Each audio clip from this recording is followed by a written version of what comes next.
all the dishes. You're setting the table. I used to be like that. And one day my husband, I went to a conference like this, and someone said something like this several years ago. I think about 28 years or something ago. So I got back home and I set the table and I was sweating. And my little son came up and said, "Mom, who are we expecting?" I said, "It's your dad." He said, "Dad, is it that important?" So even the children are watching because they are innocent learners. How do you set your husband's table? Do you dish it out? Some of you have beautiful dishes. You stack them up for Jehovah wickedness people. So come and inherit after the rapture. The same plate your husband has been using to eat since Canada was founded. It's still the same plate. It's old, it's rickety, it's still the same plate. Same set of cutlery. Excuse me, go out and change. Go out and change and buy new sets and change regularly. My husband's seat is different. I'm a pastor's wife. My dining set has 14 chairs. We always have a crowd. My husband's seat is different, and you dare not sit on it. He's a king in this kingdom. He faces his pressures and ministry and all that. So when he comes home, I want him to come to his kingdom, his empire, with expectation. His tension is bursting. He's happy. He's looking forward. When last did you receive your husband or welcome him with a bouquet in your hand?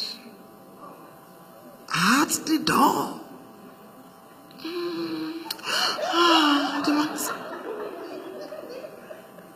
Some of you, your children have taken the places of your husbands. And you keep making sure that children come in between you. Don't finish that meal. It's my husband. That yogurt is for my children. And your husband is wondering. Every time, my children. In 25 years' time, those children will have gone. If they don't go, you will pray, "God, please take them. Let them go. Let them go and get married. Please, Lord." And it will be just you and the man. And sometimes you will be lonely, even though you are two. Because you did not build that relationship over the years. So it's important for you to please feed the man correctly. Stop giving him the same meal every day. Learn as a woman. The way you set the table, the way you lay the bed, the way you mix the meals. Be creative. Serve him. Let him know that you have his time. It's important for you to do this. After the man had eaten and drunk. Speaking to you married men. Stop giving your husband same carbohydrates every minute, every day. Think. Sometimes you need to stop watching some of these channels and go learn some things about how to make, food and all that. Serve him correctly. Let your husband feel special. Make him a king in your home. Even if you're not married, you can start learning and prepare for the future. There's no man you treat like a king that will not treat you like a queen. Do your own part and trust God. The fourth thing, when Boaz had eaten, I'm really rushing because of the time and we have evening service. When Boaz had eaten and drunk and his heart was merry. That's the fourth thing. You must constantly make your husband happy. Give him joy. Stop noticing every mistake. Stop nagging. Every time there is a quarrel, every time. When your marriage was 1 year, you will quarrel for 1 week, you won't talk. Now that your marriage is 10 years, it's still the same. When will you grow up? 25 years. You still keep Christian malice. You know Christian malice. How are you? Blessed. Pass the salt. I'm fine. That's Christian malice. We're talking. Am I not talking to you? I'm talking. If the rapture comes, that's not right.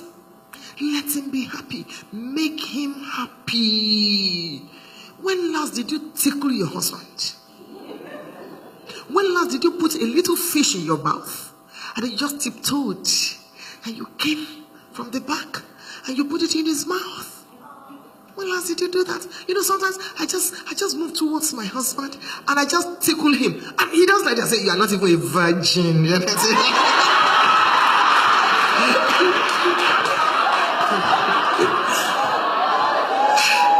Just to make him laugh.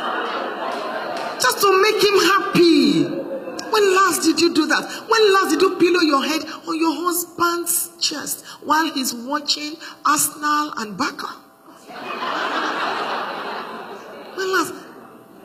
You stay in the kitchen for 2 hours. What are you cooking? You can't even come around.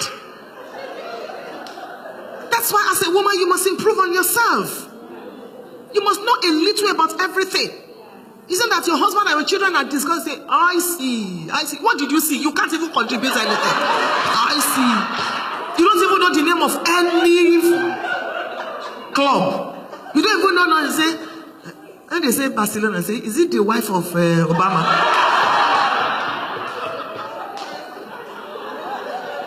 It's a woman. No man wants an old bride around him. You must keep improving on yourself. Even if you're a great grandmother, you're somebody's wife. And it is your responsibility to make that man happy. Make him laugh. Stop dwelling on all his mistakes. Be happy. Sometimes my husband puts me on his back, and all that. Sometimes I try to put him on my back. He's bigger than me, I just want to call forth the little boy on his inside.